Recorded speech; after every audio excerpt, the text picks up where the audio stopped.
전하라고 우리를 부르신 줄로 인정함이로라. 아멘. 우리 옆에 분 보면서 우리 축복할까요? 하나님은 지금도 당신을 인도하고 계십니다. 좀 더 축복을 멋지게 해볼까요? 하나님은 지금도 당신을 가장 좋은 곳으로 인도하고 계십니다.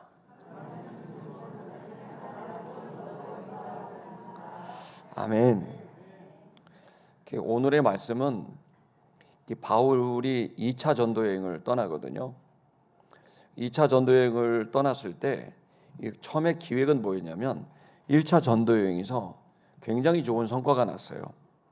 그래서 지금의 터키 지역인 소아시아 그 지역에서 가는 곳마다 물론 핍박도 있었지만 그러나 교회를 세웠고 그 교회들이 놀랍게 예수복음, 예수를 믿음으로 구원 얻는 이 복음에 반응해서 정말 많은 사람들이 예수님의 제자가 됐고 그들의 가정이 교회가 됐고 일터가 교회가 돼 회당이 교회가 되는 기가 막힌 일이 벌어진 겁니다.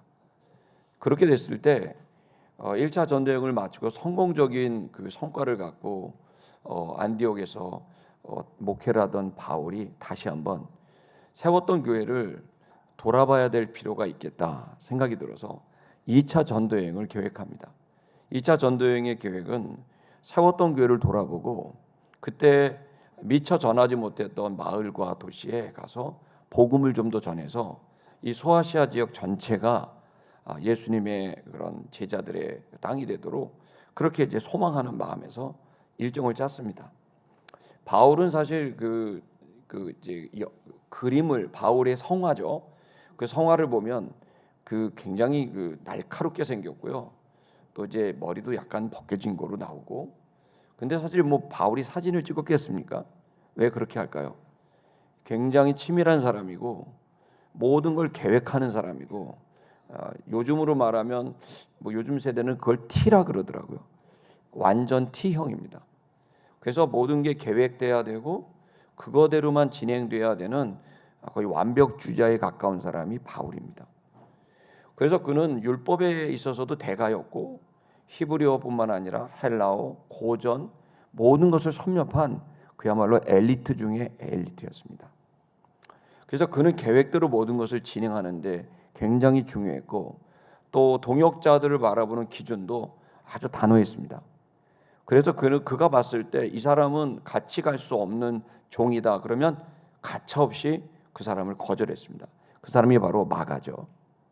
그 정도로 그는 빡빡한 사람입니다. 모든 것이 치밀해야만 진행되는 사람이죠.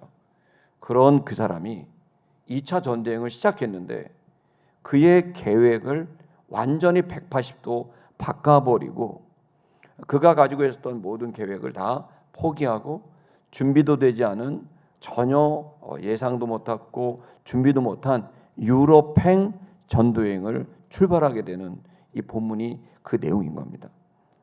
바울답지 않은 거죠. 그것은 이제 오늘 주제입니다.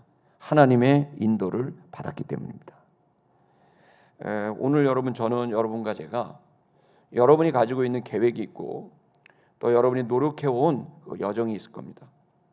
그리고 상식적이고 보편적인 생각도 있겠고 또 그리고 그 속에서 여러분들이 오랫동안 아주 집요하게 꼭 이루고자 했었던 그런 뜻이 있을지 모르지만 어쩌면 하나님이 여러분의 생각을 뛰어넘는 그 계획으로 여러분을 인도하실 수 있다는 것을 믿기를 바랍니다.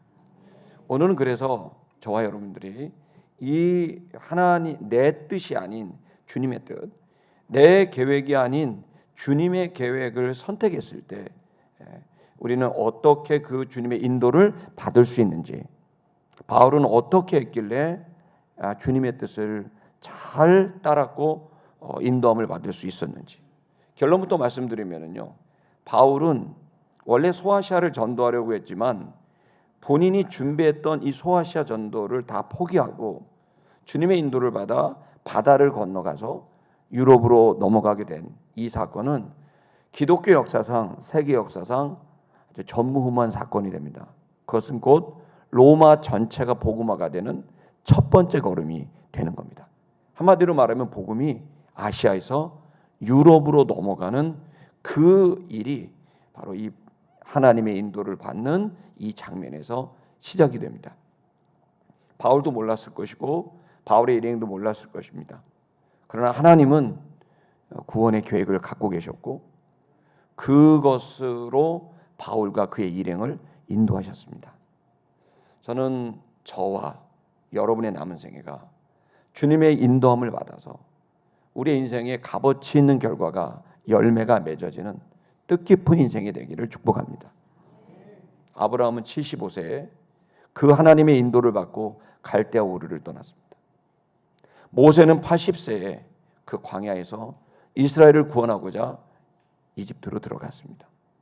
저와 여러분들에게 있어서 나이는 상관없습니다. 여러분이 몇 살이든 여러분이 하나님의 인도를 받는다면 여러분의 남은 생에 여러분이 주님을 닮는 거룩한 성화와 그리고 여러분을 통해 많은 사람들이 살아나고 또 많은 사람이 풍요롭게 되는 주님의 나라의 일꾼이 될 것을 믿습니다. 우리 한번 본문을 보겠습니다. 6절을 한번 볼까요? 6절 읽겠습니다. 시작. 성령이 그들이 블루기아와 갈레아디아 땅으로 다녀가.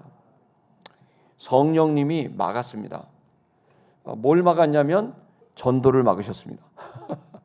여러분, 성령님이 막았습니다.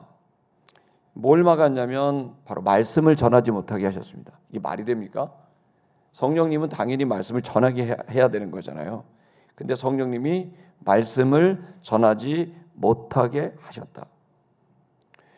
그래서 그들이 말씀을 전할 수 없었다. 그리고 부르기아와 갈라디아 땅으로 다녀갔다. 그냥 지나가 버렸다. 원래 바울과 그의 일행의 계획은 그 땅에서 교회를 돌아보고 복음을 전하는 것인데 전하려고 했는데 성령님이 그 전하지 못하도록 막아섰다는 겁니다. 7절을 보겠습니다. 7절 읽겠습니다. 시작. 무시아 앞에 이르러 비두니아로 가고자 애쓰되 예수의 영이 허락지 아니하시는지라. 이번엔 예수의 영이, 예수님이 막아섰습니다. 무시아라고 하는 도시로 갔는데 그 앞에 서서 부두니아라고 하는 곳에서 복음을 전하려고 애를 썼습니다. 그런데 갑자기 예수님이 나타나셨고 그 예수의 영이 허락지 않았습니다. 여기서 전하지 말아라. 여기 있는 교회를 돌아보지 말아라. 여러분, 당연히 복음 전하는 것을 막는다는 건 말이 안 되죠. 교회를 돌아보는 걸 막는다는 건 말이 안 되잖아요. 근데 성령님과 예수님이 막았다는 거예요. 이것은 상식적으로도 맞지 않고 신앙적으로도 맞지 않고 바울의 일행의 계획에도 맞지 않습니다. 이것이 이제 우리들의 고민입니다. 우리들은 우리들의 계획과 우리의 삶에 있어서 우리가 또 교회를 섬기고 이끌어가는 데 있어서 이건 당연한 거야, 이건 마땅한 거야라고 생각했던 것이 하나님이 막으실 수도 있다는 것을 이 본문은 얘기하고 있는 거죠. 좀 더 보겠습니다. 8절 보겠습니다. 시작. 무시아를 지나 드로아로 내려가는데 아무 일도 못하고 드로아까지 갔습니다. 여러분 한번 지도를 보시겠습니까? 잘 보이세요, 여러분? 제일 잘 보이는 지도를 골랐는데 여러분의 오른쪽에 보면 안디옥 써 있죠? 거기가 이제 안디옥 교회입니다. 이 지도는 바울의 2차 전도여행의 여정입니다. 안디옥은 보시다시피 지금의 시리아 지역입니다. 이 시리아의 안디옥, 지금 이제 터키의 그 접경 지역에 있습니다. 지금은 이제 터키죠. 안티옥이 있습니다. 그 안티옥에서 이제 더베와 루스트라로 갔습니다. 근데 아무것도 안 하고 그냥 또 드로아로 갔습니다. 드로아에 보시면 이제 땅 끝입니다. 그리고 드로아에서 어디로 갑니까? 빌립보로 갑니다. 그리고 데살로니가로 갑니다. 베레아로 갑니다. 고린도로 갑니다. 그리고 어디로 갑니까? 아테네를 갑니다. 그리고 에베소를 가고 다시 가이사라로 가고 안디옥으로 돌아오는 그 여정입니다. 그 바울의 1차 전도 여행과는 좀 거리가 멉니다. 바울의 1차 전도 여행은 아시아 지역 에베소 중심의 그런 전도 여행이었는데 완전히 여행이 유럽 여행으로 바뀌게 된 겁니다. 다시 본문으로 돌아오면 그 무시아라고 하는 곳에서 어디 가냐면 드로아까지 갔습니다. 그 드로아에서 우리 한번 그 다음 구절 읽어보도록 하겠습니다. 7절 읽겠습니다. 밤에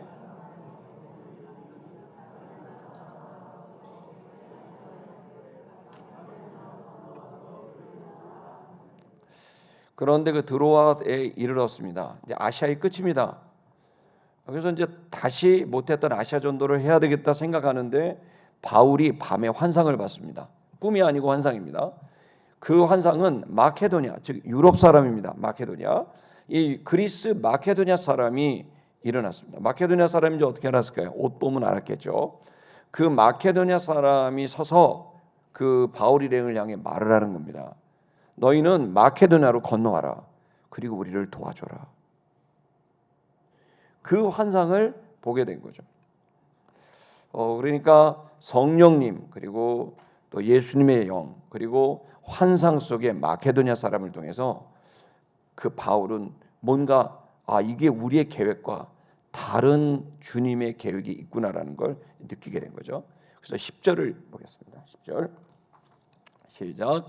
바울이 그 환상을 보았을 때 우리가 곧 마케도냐로 떠나기를 힘쓰니 이는 하나님이 저 사람에게 복음을 전하라고 우리를 부르신 줄로 인정함이로라. 아멘. 그 바울이 그 환상을 보았고 그때에 그는 이제 이야기를 했겠죠. 그리고는 거기서 어떻게 합니까? 우리가 곧 마케도냐로 떠나기로 힘쓰니라고 되어 있죠. 힘을 썼어요. 왜 힘썼을까요? 원래 마케도냐로 갈 여행 채비를 하지 못하고 온 거예요. 새로운 도시에 가려면 도시를 알아야 되고 도시에 인맥이 있어야 되고 가려면 거기에 맞는 돈도 필요하고 모든 게 다 달라집니다. 이 바울은 아시아를 전도하려고 하는 모든 채비를 차리고 왔는데 갑자기 하나님이 이 모든 채비를 다 포기하게 만들고 새롭게 유럽으로 가야 될 전도를 해야 됐어요. 그래서 여기를 뭐라고 표현하냐면 힘썼다. 애를 썼다는 거죠. 그러니까 자기 계획을 포기하는 것도 힘을 쓴 것이겠지만 계획을 포기하고 유럽으로 가려는 이 전혀 새로운 여정이 시작되기 때문에 이는 힘을 쓰게 됐습니다. 왜 이들은 이렇게 모험을 감행했을까요? 그건 바로 주님의 인도를 확신했기 때문입니다. 뭐라고 썼냐면 이는 하나님이 저 사람들에게 마케도냐 사람들에게 복음을 전하라고 우리를 부르신 줄을 인정합니다. 그때 알은 거예요. 이번 여행은 우리의 계획은 아시아 사람에게 복음을 전하라고 부르셔서 출발했는 줄 알았더니 이제야 안 거죠. 이게 마케도냐 유럽 사람들에게 복음을 전하라고 우리를 출발시켰구나. 사람이 그 길을 계획한다 할지라도 그것을 이루시는 분은 여호와 하나님이라는 그 말씀처럼 그들은 그들의 계획과 하나님의 계획이 틀렸다는 것을 다르다는 것을 알게 된 거죠. 여러분 하나님은 우리를 인도하고 계십니다. 바울 일행을 인도하고 계셨듯이 여러분과 저의 계획이 있고 또 상식적인 보편적인 그러한 결정이 있을지 몰라도 그러나 그것을 넘는 주님의 인도함이 분명히 있습니다. 오늘 저는 우리 시티미션 교회 성도 여러분들이 모두 다 주의 성령이 충만해서 성령님을 매개체로 예수 그리스도의 인도를 받고 하나님 아버지의 인도를 받게 되기를 축복합니다. 그것은 영혼을 구원하는 일이고 그것은 세상을 하나님 나라로 변화시키는 일일 것입니다. 인류 구원의 사명과 이 땅에 하나님 나라가 오게 하는 이 일에 있어서 저와 여러분들은 여러분들의 계획과 여러분의 뜻이 주님의 뜻과 충돌하게 됐을 때 기꺼이 주님의 뜻을 결정할 수 있는 믿음의 용기가 있기를 바랍니다. 하나님은 지금도 이처럼 놀랍게 우리를 인도하고 계시는데요. 그 인도의 방식이 사실은 신앙이 없는 사람에겐 굉장히 낯선 방식입니다. 오늘 여기 본문에서는 성령이 막았다 이런 표현이 있죠. 6절에 성령이 막았다는 얘기는 어떤 거죠? 그것은 성령이 막았다는 것은 성령은 어떤 실체가 보여지는 분은 아닙니다. 그렇기 때문에 성령이 막으셨다라고 하는 내용을 여러분이 굳이 설명을 드린다면 마음의 깨달음을 주셨다는 거죠. 성령이 우리에게 마음의 깨달음을 주고 생각나게 하고 느끼게 해서 바로 성령의 그러한 생각과 감정을 우리들에게 표현하게 되는 거죠. 그래서 여러분, 성령님은 어떤 형체로 나타나는 분은 아닙니다. 성경을 해석해 보면 성령님의 인도는 생각나게 하고 느끼게 하는 것입니다. 다시 말하면 첫 번째 6절에서 성령이 복음을 전하지 말라라고 했던 것은 바울과 바울의 일행의 마음속에 깨달음이 온 거예요. 생각난 거예요. 여기서 복음을 전하면 안 된다라는 깨달음과 그 느낌이 계속해서 오고 있었다는 거죠. 그래서 더 이상 그들은 애를 썼지만 포기하고 다른 도시로 그냥 여행하듯이 지나가 버리게 됐다는 겁니다. 여러분, 복음을 전할 때 그냥 복음을 전하십니까? 여러분, 우리가 8월 18일이면 3주년이 되고요. 저는 소망하기를 3주년 3명의 영혼을 우리가 살려보자라는 취지를 갖고 기도하고 있습니다. 근데 여러분, 3명이라 그러면 빨리 적자 누구 그렇습니까? 성령의 인도를 받으셔야 됩니다. 내가 전도하는 것도 당연히 전도해야죠. 내가 내 가족 전도해야 되고 아들 전도해야 되고 뭐 친구 전도해야죠. 그렇게 보편적인 생각과 상식이 아니라 여러분, 이 사도행전에서 배우셔야 됩니다. 기도하셔야 됩니다. 주님, 제가 이번 시즌에 누구에게 복음을 전할까요? 내가 누구를 인도할까요? 제가 저 사람에게 복음을 전하는 걸 기뻐하십니까? 아니면 다른 뜻이 있으십니까? 주님, 저에게 생각나게 하여 주옵소서. 여러분, 기도하면서 전도의 대상자도 결정할 수 있기를 축복합니다. 7절을 보면 예수의 영이 막았다고 되어 있죠. 이것은 예수의 실체를 만난 거죠. 지금도 여러분, 예수 그리스도는 살아계시는데 우리와 교제하시기 위하여 그분은 영으로 우리 앞에 서실 수 있다는 것을 믿길 바랍니다. 굉장히 신비한 얘기고 어떻게 보면 황당한 얘기라고 믿음이 없는 분들은 여기실 수 있겠지만 여러분, 저는 그렇게 생각하지 않습니다. 이것은 설명드릴 수는 없지만 분명히 지금도 예수님을 대면해서 주께로 돌아오는 분들이 있었습니다. 실제로 여러분, 저는 기독교 기업인들을 한 18년 정도 지도하고 있습니다. 그 팀 이름이 테헤란노 모임입니다. 테헤란노면은 강남에 우리 테헤란노 아시죠? 그 테헤란노가 왜 테헤란노죠? 근데 거기에 이제 많은 기업인들이 있는데 매주 수요일 새벽에 모여서 성경 공부를 하고 또 같이 나눕니다. 근데 테헤란노의 그 젊은 또 혹은 아주 유능한 CEO들이 얼마나 똑똑한지 모릅니다. 그래서 그 테헤란노에서 기업을 잘하고 있는데 이분들이 테헤란노 지회 거기에서 모이다 보니까 선교의 비전을 가진 거예요. 무슨 비전이냐면 진짜 테헤란노에 가서 선교하자. 그래서요, 15년 전에 그 테헤란노로 가기로 결정한 겁니다. 거기선 이란의 수도이죠. 여러분, 지금 가면은 테헤란 이란에 가면 까만색 그 옷을 입고 눈만 보이게끔 여자들이 다니지만 70년대 미니스커트를 입고 활보하던 도시가 테헤란입니다. 극단주의 무슬림 단체가 정권을 잡고선 이제는 완전히 여성들의 인권은 사라져버리는 곳입니다. 근데 여러분, 충격받으실 수도 있습니다. 800만 명 이상이 예수님을 믿고 있습니다. 기독교인이 정말 많습니다. 그럼 도대체 누가 복음을 전한 겁니까? 놀라운 사실은. 그래서 그 15년 전에 테헤란노 형제들과 함께 16년이 됐네요. 그 테헤란을 방문했을 때 전도라는데 말이 통합니까? 영어를 합니까? 한국말을 합니까? 너무너무 어려운데요. 그때 기도하면서 집을 들어가고 기도하면서 사람을 만나고 기도하면서 전도를 하자라고 마음을 갖고 노방전도를 시작할 때 정말 놀라운 간증들을 듣습니다. 여러분, 전도를 한 10여 명을 했습니다. 그 팀에서. 근데 가장 충격적인 내용은 뭐냐면요. 전도를 하러 갔더니 저분한테 얘기를 해야 될 것 같아요. 딱 가서 말이 안 통하니까 이렇게도 가져간 전도지를 전달합니다. 그랬더니 그 사람이 손바닥에다 십자가를 하면서 이게 뭐냐고.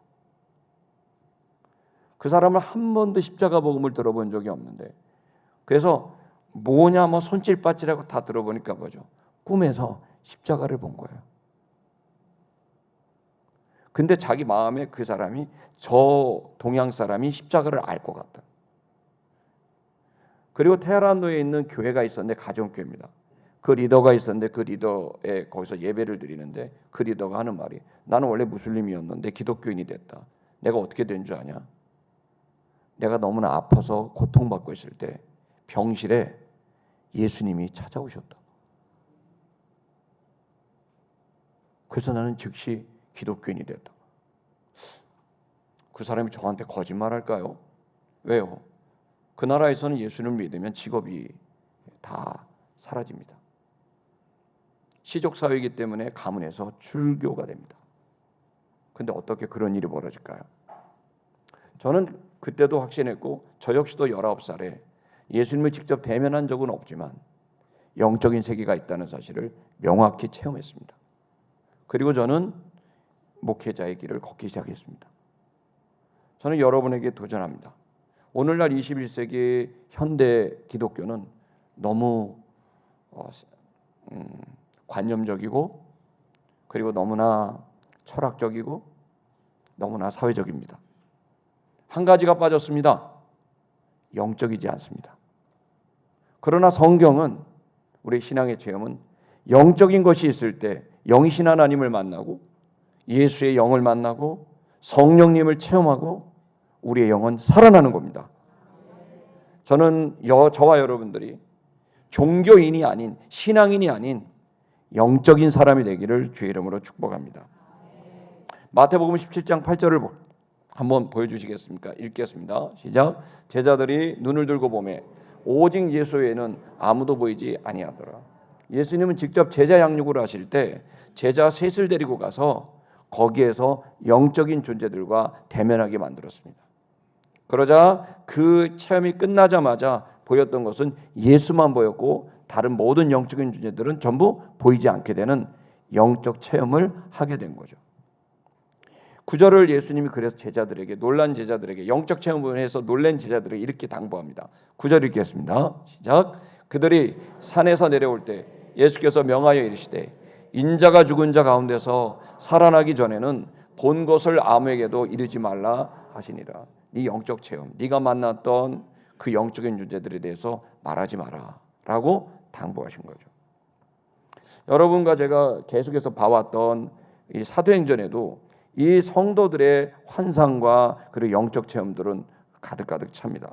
사도행전 10장 3절 아주 대표적인 환상입니다. 10장 3절 읽겠습니다. 시작. 하루는 제9시쯤 되어 하나님의 사자가 들어와 이르되 고넬료야 하니. 하나님의 사자가 누구죠? 천사입니다.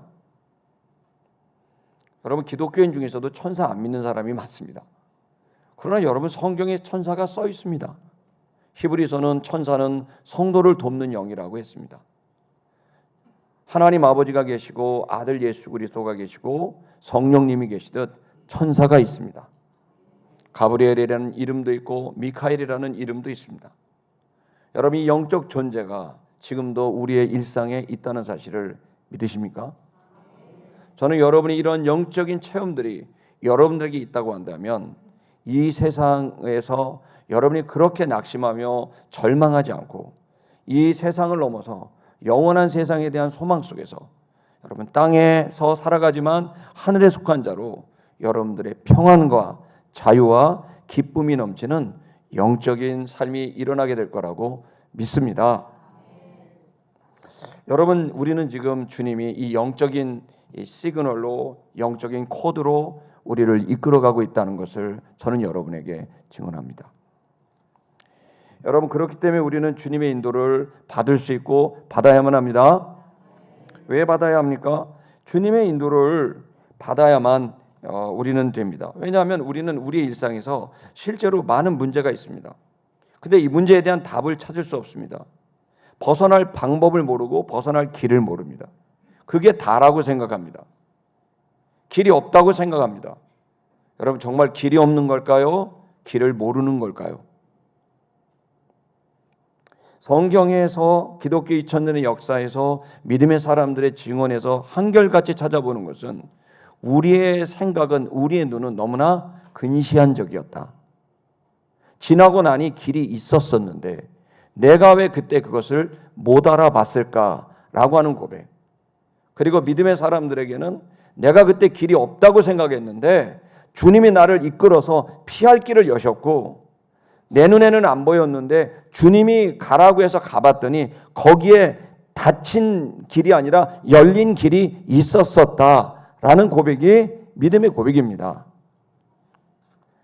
이 시간 여러분이 어려워도 인도함을 받고 따라가야 합니다.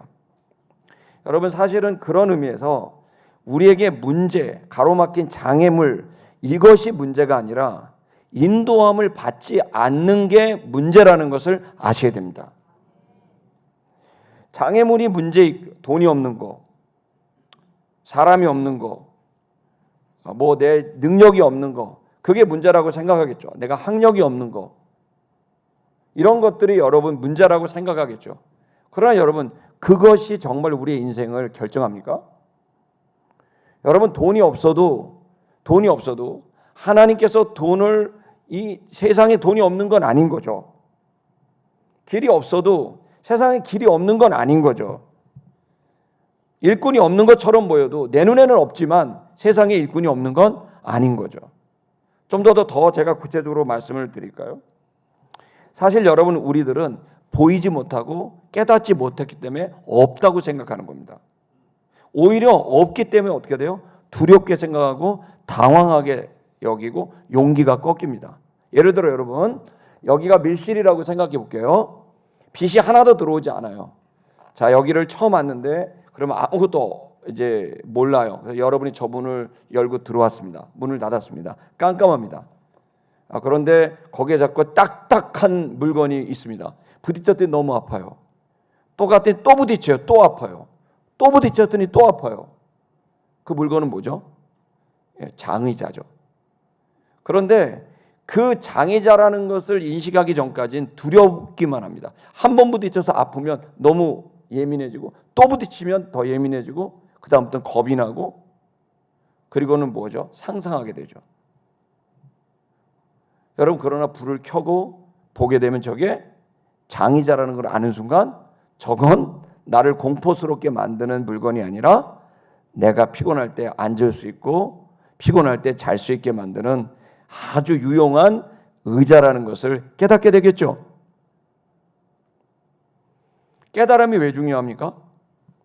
주님이 우리의 눈을 여셔야 되는 게 왜 중요합니까? 저와 여러분이 느끼는 대부분의 공포와 두려움과 염려는 쓸데없는 것들입니다. 주님이 우리의 눈을 여시든 아니면 우리가 못 열면 우리를 인도하시든, 문제는 문제가 아니라 인도함을 받지 못하는 것입니다. 깨달음을 얻지 못하는 것이 문제인 거죠.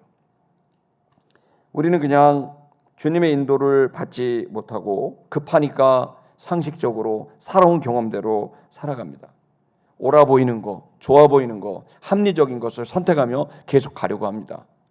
그러나 여러분, 그것과 실제로 주님의 뜻이 다를 수 있습니다. 특별히 선교, 교회, 주의 일, 사명에 있어서는 더더욱 그렇습니다. 여러분, 당연히 선교해야 되고 전도해야 되지만 성령님은 소아시아 지역에서 전도하지 말라고 막았습니다. 바울이 얼마나 당황했겠어요. 주님이 막아서는데. 그러나 반대로 들어와서 마케도냐로 넘어가서 거기에 복음을 전하라고 했을 때 얼마나 당황했겠어요. 하나도 준비가 안 됐는데. 그러나 이 바울과 그의 일행은 주님의 인도를 정확히 받은 경건의 훈련이 되어 있었고, 주님과의 친밀함 속에서 당황하지 않고 힘들지만 주님의 인도를 받고 전무후무한 유럽 선교의 문을 여는 로마를 기독교화한들은 위대한 일에 첫 발을 디딜 수가 있게 된 겁니다. 우리가 애를 쓰고 노력을 하는 것, 이것을 벗어나기 위해서 애를 쓰고 길을 찾고 노력하고 뭔가 결과를 얻어내려고 내 계획과 목표와 비전을 갖고 했던 것들이 있지만, 주님이 그걸 막으신다고 한다면 성도 여러분, 깨달으셔야죠. 주님의 인도를 구하셔야 돼요. 주님은 막으시는 게 아니에요. 주님은 누구보다도 저와 여러분을 사랑하고 아끼고 여러분의 삶 하나하나를 여러분보다도 더 아껴서 값어치 있고 의미 있는 삶을 원하시는 겁니다. 그렇다면 막혔다고 하는 것은 뭘까요? 내가 부딪혔다는 것은 뭘까요? 여러분, 주님의 인도가 필요하다는 뜻입니다. 그래서 우리는 어떻게 될까요? 첫 번째 해야 될 일은 막혔다면, 길이 안 보인다면 따라하겠습니다. 기도하자. 기도하자. 구해야 됩니다. 기도를 통해서 우리는 이 모든 것에 주님의 인도를 구하는 것을 결정해야 됩니다. 근데 이것이 첫 번째 단계입니다. 근데 이게 제일 어렵습니다. 기도를 안 합니다. 그냥 은행 쫓아다니고 또 스폰서 할 만한 사람 쫓아다니고 또 그리고 또 어떤 것들을 쫓아다닙니다. 여러분, 이 단계를 우리 시티미션교회 성도 여러분들이 넘어서게 되기를 바랍니다. 여러분의 인생의 길이 막혔습니까? 그러면 기도를 시작하세요. 근데도 막혔습니까? 금식하세요. 근데도 막혔습니까? 계속하세요. 무시로 깨어 기도하는 겁니다. 이것은 무슨 무속적인 얘기를 하는 게 아닙니다. 여러분, 여러분이 보지 못하는, 눈이 가렵기에 보지 못하는 그 열린 문이 있는데 계속 보지 못하고 찾는 거죠. 저는 안경을 끼니까 눈이 되게 나쁘거든요. 근데 잘 때는 끼고 잘 수 없으니까 빼고 잡니다. 아침에 일어나면 난리가 납니다.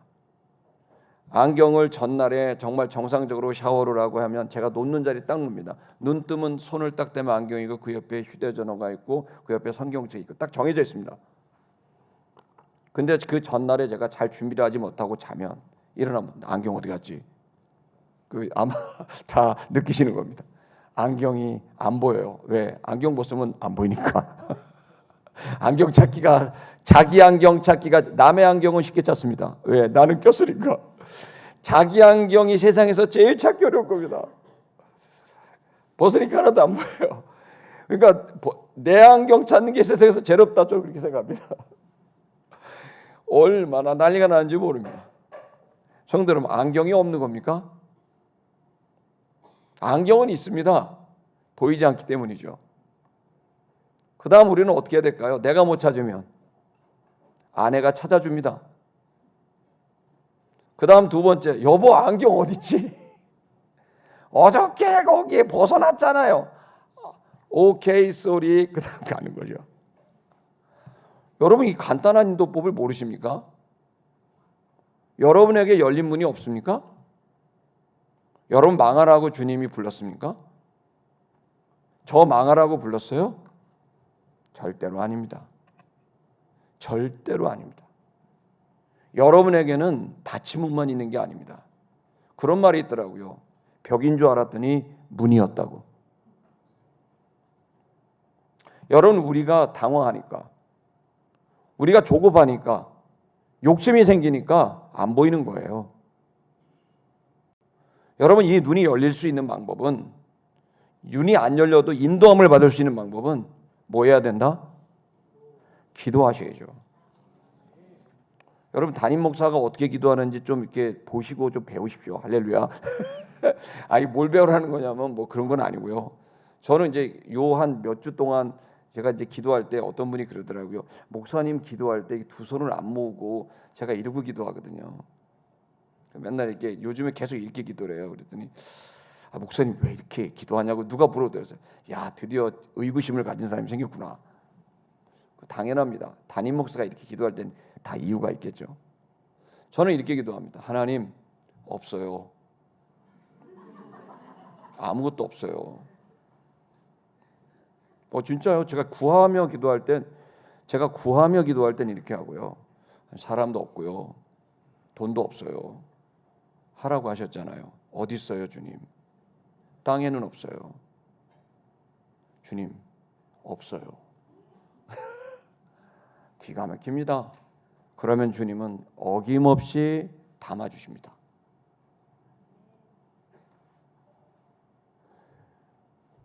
여러분, 우리가 주님의 나라와 또 그리고 거룩한 하나님의 뜻을 향하여 가기를 소원한다면 주님은 어김없이 여러분들에게 본인의 살아계심은 물론 여러분들과 함께 하시고 또 이를 이루시는 역사의 주관자 되심을 분명히 나타나십니다. 고린도서 10장 13절 한번 읽어볼까요? 읽겠습니다. 시작. 사람이 감당할 시험 밖에는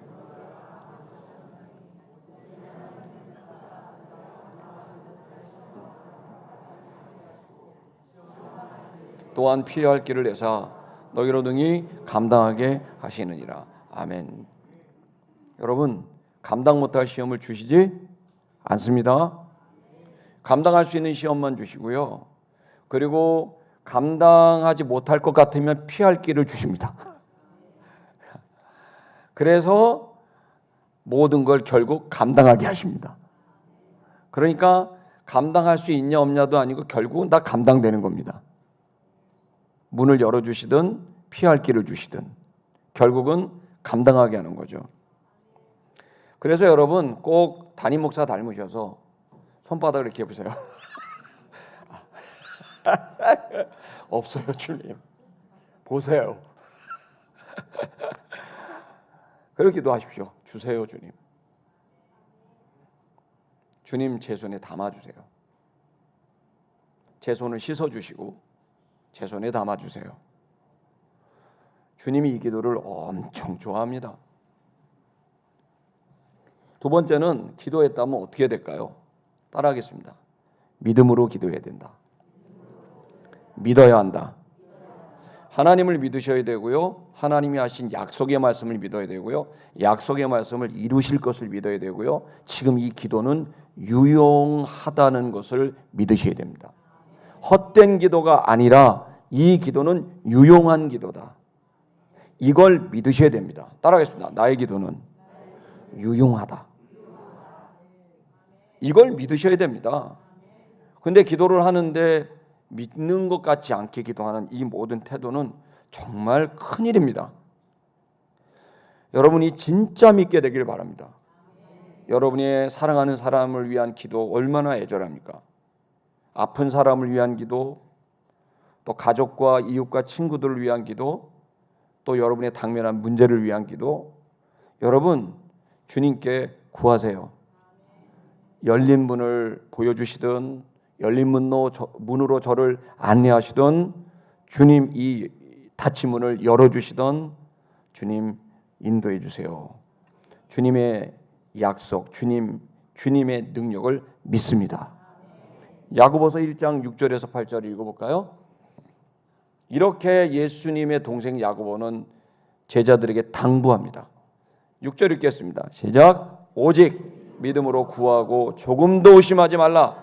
의심하는 자는 마치 바람에 밀려 요동하는 바다 물결 같으니. 믿음으로 기도하십시오. 그리고 의심하지 마십시오. 주님은 반드시 길을 열어주십니다. 피할 길도 주시고 또 그리고 문도 열어주십니다. 주님은 갈 길을 열어주시는 분이라는 사실을 믿는 믿음이 두 번째 단계입니다. 첫 번째는 기도하는 자리까지 가는 게 단계고요. 근데 여기서 대부분 다 떨어집니다. 정말 기도 안 합니다. 그런데 기도의 자리까지 가는 사람이 있습니다. 귀하죠. 근데 두 번째가 안 됩니다. 믿질 않습니다. 기도를 하지만 주님의 섭리를 믿는다고 하고 역사를 믿는다고 하고 승리를 믿는다고 하지만 그러나 정작 계속 염려하고 걱정합니다. 말도 잘 못하고 행동도 따르지 못합니다. 여러분, 저와 여러분들이 진짜 믿는 온전한 믿음의 사람이 되기를 바랍니다. 여러분, 왜냐하면 마지막 시대를 예언한 요한계시록에서는 너희가 차든지 더없든지 하라 그랬습니다. 애매모호한 신앙을 버리라는 겁니다. 이 애매모호한 신앙은 내 입에서 토해내치리라. 이게 무슨 말이죠? 구역질 난다는 뜻입니다. 내가 제일 싫어하는 스타일이 있는데 이런 거예요. 지금 주님이 이렇게 말하는 거죠. 내가 정말 교인들 중에서 싫어하는 구역질 나는 스타일이 있는데 이도저도 아닌 애매한 신앙들이야. 차지도 않고 덥지도 않아. 어정쩡하게 계속 버텨. 그냥 입에서 토해내치고 싶어. 이 말이 무슨 말입니까? 진짜 믿는 거죠. 진짜 믿는다는 건 뭘까요? 그것은 내가 이 기도하는 것을 기도했어요. 이 기도에 대해서 어떻게 하죠? 전적으로 믿기 때문에 그 기도가 이루어질지 안 이루어질지 연연하지 않아요. 그냥 이루어질 줄 믿는 겁니다. 그래서 연연하지 않죠. 연연하지 않고 뭐를 하죠? 그 기도가 생각날 때마다 기도를 하긴 하지만 주님에 대한 신뢰를 듬뿍 담아드리죠. 주님 지금 아직도 안 왔네요. 준비하고 계시는 줄 믿습니다. 내일인가요? 오늘 밤은 굿나잇. 그러고 자는 거죠. 밤마다 기도하잖아요, 여러분. 저도 막 욕실에서도 마루에서도 기도, 주님 오늘도 안 담아주시면 어떡합니까? 내일 기대합니다. 안녕히 주무세요. 기도하고 자는 거죠. 아침 저녁으로 시간이 다다르면 아침 저녁이 안 되고 아침 점심 저녁으로 그것도 안 되면 아침에 중간에 한번 오전에 뭐 그리고 어떻게 해요? 쉬지 않고 기도하는 거죠. 주님을 신뢰합니다. 근데 그때 기도가 되게 중요합니다. 뭐가 중요할까요? 이것이 됐냐 안 됐냐에 연연하면 여러분들 계속 시험에 듭니다. 왜냐하면 우린 취약성이 있습니다.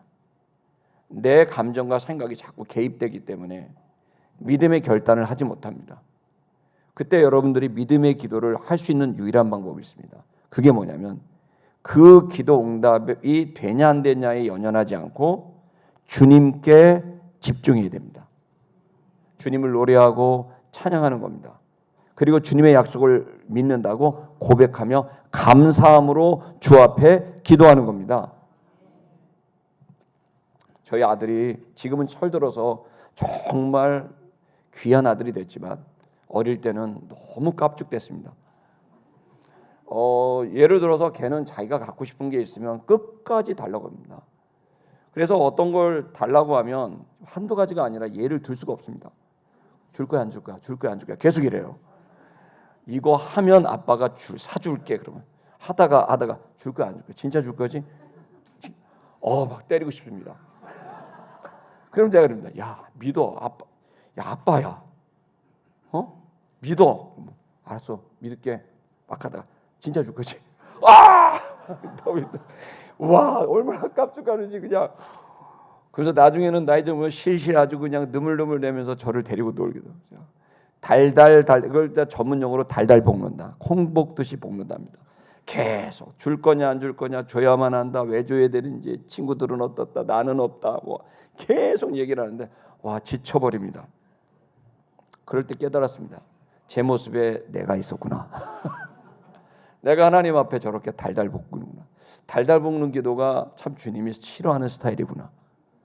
주님이 원하시는 건 아버지를 믿듯이 그냥 믿습니다. 자겠습니다 주님. 안녕히 주무십시오. 그리고 자는 거라는 거예요. 주님을 믿고 주님의 약속을 믿고 주님의 능력을 믿는 거. 여러분 이 믿음을 하기 위해선 줄 거냐 안 줄 거냐 문제에 초점을 맞추면 계속 그 감정이 여러분을 힘들게 만들 거예요. 그러나 그때 여러분은 어디에 집중하라? 주님에게 집중하라는 겁니다. 그래서 그 주님을 더 알아가기를 원하고 주님을 더 노래하고 주의 말씀을 보게 되는 겁니다. 그러면서 어떻게 합니까? 그 다음 구절을 한번 볼까요?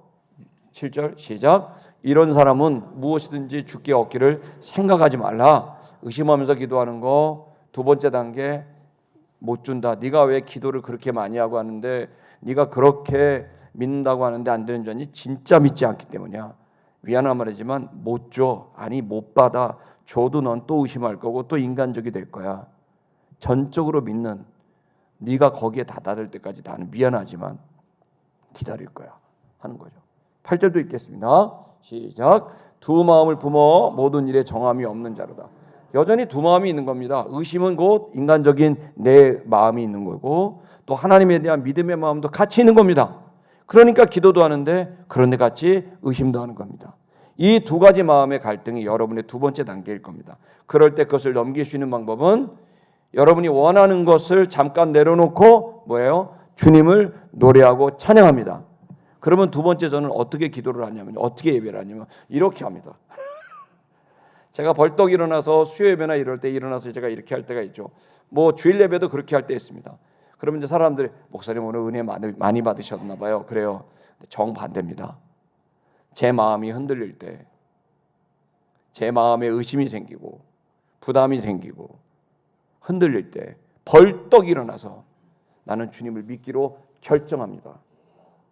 두 손을 높게 들고 나는 주님께 완전히 굴복하겠습니다.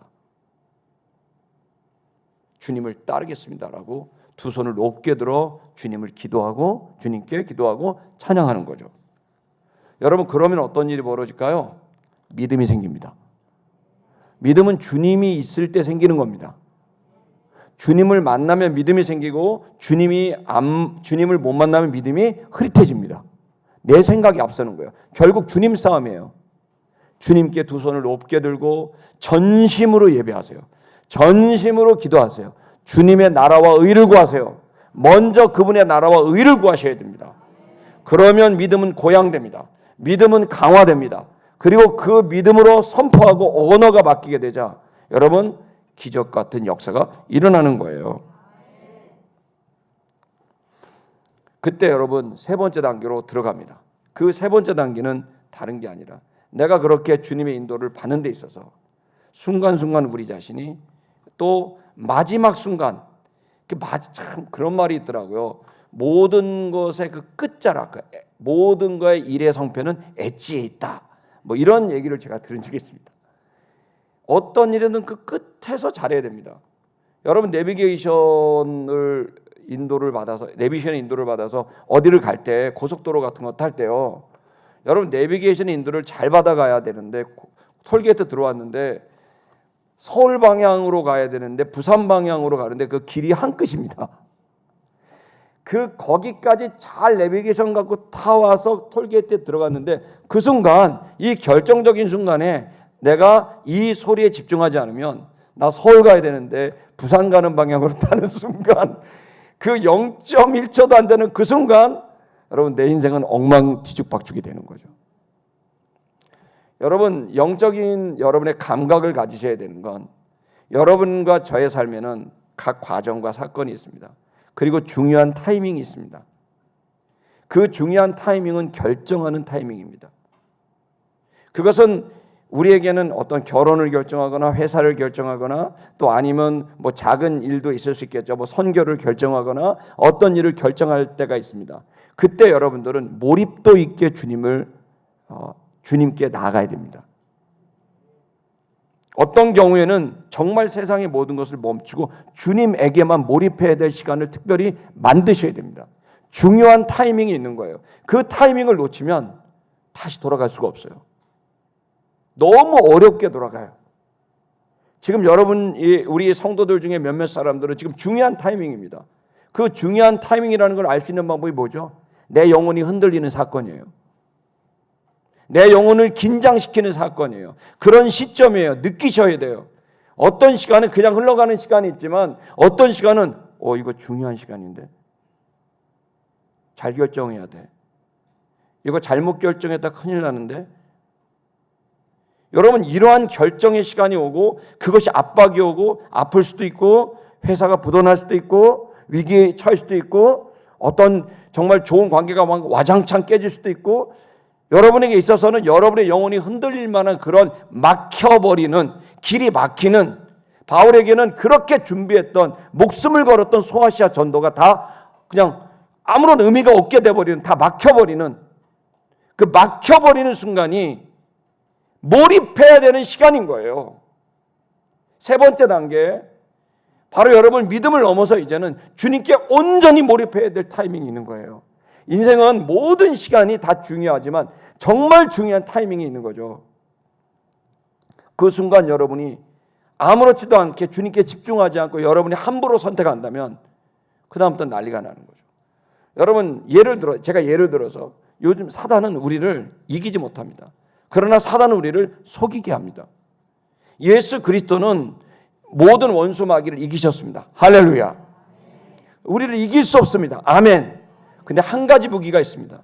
그는 깐족깐족거리면서 아주 나쁜 계획으로 우리가 가장 욕심내고 가장 분노하고 가장 짜증내는 그 부분을 정확히 알고 있어서 우리를 어떻게 돼요? 속여요. 그래서 정확하게 주님의 은총을 선택하지 못하고 자기의 감정, 자기의 생각에 의해서 엉뚱한 결정을 내서 또 돌아가게 만들어 버려요. 여러분, 예를 들어 다이아몬드를, 주님이 우리에게 다이아몬드를 이렇게 줬다고 생각해 보십시다. 자, 그러면 사단은 이 다이아몬드를 우리에게 얻게 하지 않게 하려고 방해하죠. 속이려고 뭐 할까요? 다이아몬드를 가릴까요? 다이아몬드는 없어 그럴까요? 다이아몬드를 가리면서 그런 건 없어 그럴까요? 아니면 다이아몬드를 갖고 쥐고 흔들까요? 못합니다. 주님은 절대로 주님의 주권에 개입할 수 없어요. 그러면 결국 뭐를 할까요? 주님은 저와 여러분들에게 다이아몬드 같은 여러분의 삶의 보화와 같은 삶을 주신다고 저는 믿습니다. 저는 그걸 정말 믿습니다. 그것이 영혼이든 육체든 우리의 삶이든 정말 값어치 있는 삶을 주십니다. 할렐루야. 그러면 사단은 그걸 선택하지 못하게 합니다. 다이아몬드 있으면 뭐합니까? 반지를 안 만드는데 그냥 돌입니다. 마귀는 어떻게 합니까? 똑같이 생긴 큐빅을 그 옆에다 수백 개를 뿌려놔요. 그럼 이것도 다이아몬드, 저것도 다이아몬드처럼 보여요. 마귀는 지금 이 마지막 시대 때는 얼마나 교묘하고 단이 높은 것으로 유혹하고 시험하고 성도들을 무너뜨리고 엉뚱한 결정을 해서 쓸데없는 시간 낭비를 하게 하는지 몰입도 있게 집중해야 될 시기예요. 지금이 목사들도 무너지고 선교사도 무너지고 교회도 무너지고 보시지 않습니까? 우리는 지금 매우 중요한 시기를 살고 있습니다. 한국교회는 지금 잘못하면 와장창 무너집니다. 우리 다음 세대 아이들 태어나지도 않을 뿐만 아니라 태어난 아이들도 1%, 2%밖에 예수님을 안 믿어요. 우리 다음 세대들 선교지가 됐어요. 지금은 너무 중요한 시기예요. 통일한국 하기 전에 대한민국에서 민족 복음화, 예수 믿는 사람, 교회들은 이제 가구점으로 팔리고 나이트클럽으로 팔리는 영국 교회처럼 똑같은 일이 벌어질 수 있다고요. 국가적으로 민족적으로 너무 중요한 타이밍이에요. 한국 교회는 무서울 정도로 몰입해야 돼요. 밥 먹을 시간도 없고 쉴 시간도 없어요.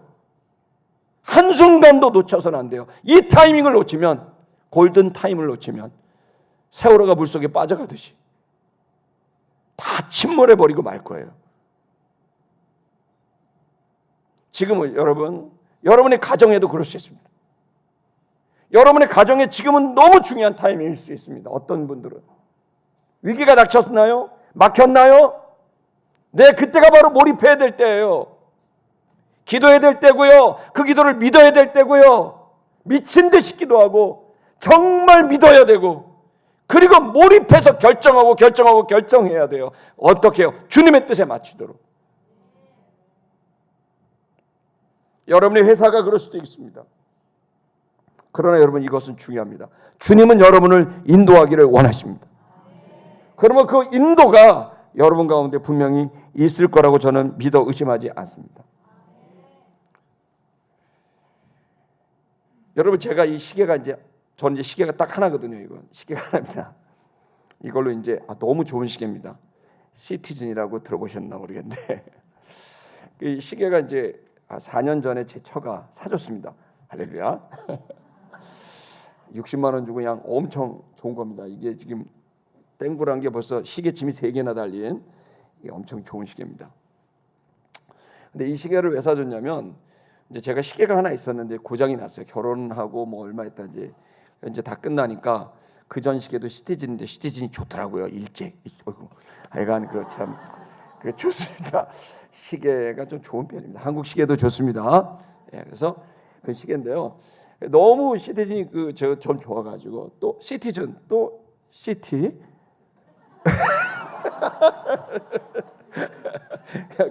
너무 좋은데 제주도로 갔는데 시계가 고장이 난 거예요. 계속 고장이 나갖고 얘가 수명을 다 했나 보다 이제. 그래갖고 있더니 아내가 이제 그 제주도 공항 가 보면 이제 그 세금 이런 거 아내가 편의점이 있지 않습니까? 그 편의점에 가서 이제 시계방도 있고 막 이렇게 있는 거예요. 거기 가서 이제 시계를 딱 고르는데 시티즌이 있는 거예요. 거기서 제가 이제 예전에는 외국을 많이 이렇게 다녔어요. 이렇게 외국에서 강사를 많이 해서. 그래갖고 가는데 시계가 그때마다 고쳐야 되니까 갔더니 시대전 그 판매원이 선생님 좋은 게 있습니다. 나라마다 갈 때마다 시간이 저절로 바뀝니다 그러더라고. 그런 식입니다 이게. 그래요? 그래갖고 이거 진짜 그랬대. 진짜래. 그래갖고 야 좋다. 그래 이거 주세요. 그래갖고 이제 선물을 해줘갖고 제가 너무 기뻐갖고 딱 차고 다녔어요. 근데 얘가 안 가요. 진짜 시티즌 진짜 뭔지는 모르겠는데 안 가. 밀라노를 가도 한국 시간이고 런던을 가도 한국 시간이고 뭐야 이게. 더 문제가 생겼어요. 그래서 제가 막 눌렀어요. 이거 어떻게 되지? 막 보고 해갖고 막 눌러갖고 이게 스위치가 3개나 날려서 돌리고 하고 막 했는데 문제가 발생했어. 그 다음부터 4분 20초가 느려졌어요.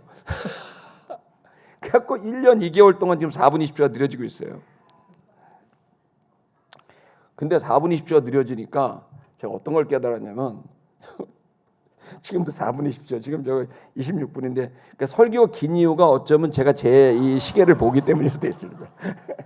4분 20초가 느렸는데 얘가 근데 문제가 많아. 왜냐하면 내가 정신을 똑바로 차릴 때는 4분 20초가 느려. 그러니까 이거에 맞춰 이렇게 생각하잖아요. 근데 너무 바쁘고 정신없다 보면 얘가 맞는 줄 알고 얘 시간에 맞추면 여지없이 늦는 거예요. 왜 갑자기 내가 늦는 사람이 된 거예요. 그때 제가 얘를 보고 그랬어요. 야, 4시간 20분 늦는 놈이 더 나아 임마 너보다. 여러분 4분 20초 느리는 시계가 나쁜 놈이에요? 4시간 20분 느리는 놈이 나쁜 놈이에요? 차라리 4시간 20분이 느린 놈은 그냥 포기를 하고 고치러 가는데 얘는 4분 20초가 느리니까 고치러 가기도 그러고 안 고치러 가기도 그러고 계속 1년 2개월을 제 손목에 달려있는 거예요. 얘가 더 나빠. 애매한 놈이 나쁜 거예요. 얘 때문에 나는 계속 오락가락 하는 거예요. 여러분 신앙은 아싸리 나쁜 놈이든 아예 온전히 믿든 해야지. 애매하게 믿잖아요. 계속 주의 전에 달려 있어요. 주의 일에 달려 있어요. 근데 평생 문제 없다가 엉뚱한 짓을 해요. 그래서 큰일이 나는 거예요. 전 이걸 깨달은 거예요. 성도 여러분, 저는 여러분들에게 오늘 이 몰입도가 높은 신앙에 대한 가치를 말하려고 그러는 거예요. 만약에 여러분이 몰입도가 높지 않게 이 시즌을 보내면요, 죄송한 말이지만 계속 틀린 시계로 계속 여러분을 맞춰갈 거예요. 그러나 여러분들이 정말 주님께 몰입해서 집중하면 그분이 말씀하시는 대로 내가 가는 거예요. 예수의 시간과 나의 시간을 계속 맞추는, 여러분 이게 돼야지. 예수의 시간과 내 시간이 틀리는 거, 계속 틀리는 쪽으로 가게 된다면 죄송한 말이지만 열매도 없고 차지도 더 없지도 않은 애매한 신앙으로 주님의 나라에 기여하지 못하는 삶이 될 수도 있다는 겁니다. 이 시간 여러분, 주님께 온전히 붙어있기로 결정하시기 바랍니다. 기도할 수 있길 바랍니다. 믿기를 바랍니다. 문은 있습니다. 열린 문은 있습니다. 여러분, 그 열린 문으로 가려면 막판에 다 갔다가 엉뚱한 생각에서 부산행 타지 마시고 목적지에 가는 서울행 타셔서 용산행 타셔서 가셔야 됩니다. 그 순간 놓치지 않으시길 주의 이름으로